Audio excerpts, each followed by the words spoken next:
In these final days of the 84th legislature, measures related to guns and border security all got one step closer to becoming law. Alana Rocha with our coverage partner, the Texas Tribune, has the latest from Austin. Topping your Texas political roundup, House Democrats' rule strategy. It killed a key bill off the calendar this week. Tuesday's debate left no time for a bill limiting insurance coverage of abortions ahead of a legislative deadline. Over in the Senate, members passed a key border security bill that will account for more than a third of the $800 million budgeted for border security. House Bill 11 calls for the creation of an intelligence center to analyze crime data, creates a new offense for smuggling, and requires DPS to establish southbound checkpoints on international bridges. Texas police chiefs are calling for Governor Greg Abbott to veto open carry legislation if a controversial amendment is still attached when it reaches his desk. But that amendment is off the table. Quick negotiations between select House and Senate members have removed language that would limit law enforcement's ability to ask people carrying their handguns openly to show their concealed handgun licenses. Under the bill, only CHL holders would be permitted to open carry. The House and Senate also passed different versions of campus carry legislation. Every president of every respective university, college, professors in my area don't want this. Democrats chubbed, invoking every stall tactic in the book to delay consideration of the legislation that would allow CHL holders to carry on university campuses. In the end, the bill passed, but with amendments, including one that expands campus carry to apply to all private colleges. The Senate did not concur, so it too is headed for a conference committee. I think every day that this bill is not on the governor's desk is another day that we have to fight. And there are a number of people on the floor of this House, no matter what party that they're in, that do not like campus carry. But now that they know that their private colleges and universities have skin in the game, I think now they really don't like campus carry. And with all the chubbing happening leading up to the midnight deadline, an amusing hashtag, Chubbasong, began trending in Austin, wherein the word chub was inserted into popular song lyrics. Like, the chubs of Texas are upon you, what's chub got to do with it? Tainted chub, and my personal favorite, everybody weighing chub tonight.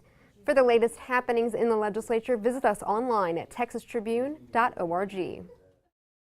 Our thanks to Alana. We are joined now by Texas Tribune Executive Editor Ross Ramsey. Ross, thank you for being here. Busy week for your team, I am sure.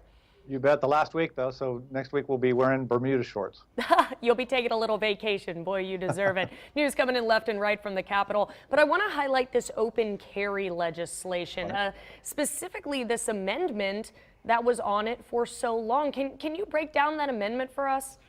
Yeah, this amendment would have stopped police, would have barred police from just walking up to somebody carrying a gun openly and asking for their license, unless something else was going on, unless they thought another crime was being committed or there was some reason to ask.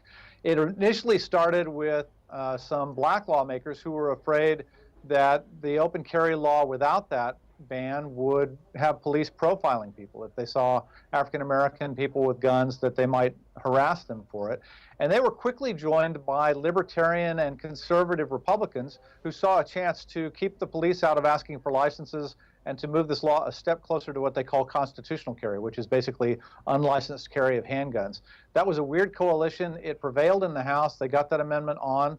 The amendment was stripped off in a Senate committee, but then added on again by the full Senate. It went to conference committee and was stripped out again. Kind of a weird coalition.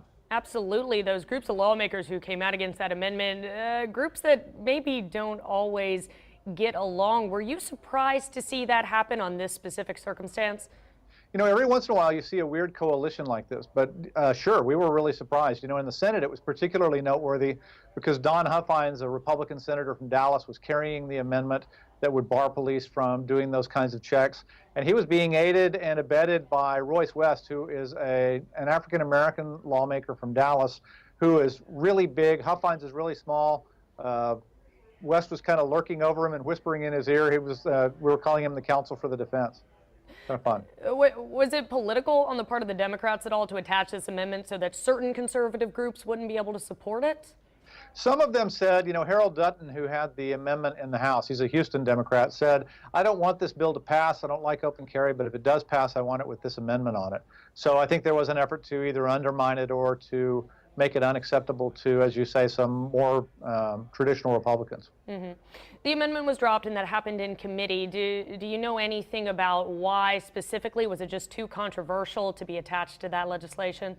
Well, what happened after the Senate voted on it was a bunch of police groups jumped up and said, hey, wait a minute, you can't do this. You're going to undermine all of our efforts. The Texas Police Chiefs Association, the Texas Sheriff's Association, the Combined Law Enforcement Associations of Texas all lined up and said, hey, you got to stop this.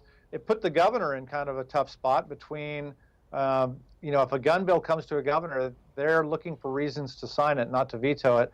And here was law enforcement saying your bill may be flawed. So I think they prevailed among the conferees, and that's why the bill's coming back without that particular provision. All right, so no, it doesn't have that provision. Does it have any other major roadblocks to being passed? Are we going to see open carry legislation? I think we are going to see it. It's come out of the conference committee now. They've agreed on this. The governor has tweeted a couple of times before the conference committee that he's anxious to sign this. I think it'll pass both houses. All right, Ross Ramsey with the Texas Tribune with us. Thank you so much. We hope you get a little bit of rest on June 2nd. Couple more days. Thanks. Couple more days. All right. Randy Pavlock and 24/7 are here ahead of a performance at the Lakeside Ice House.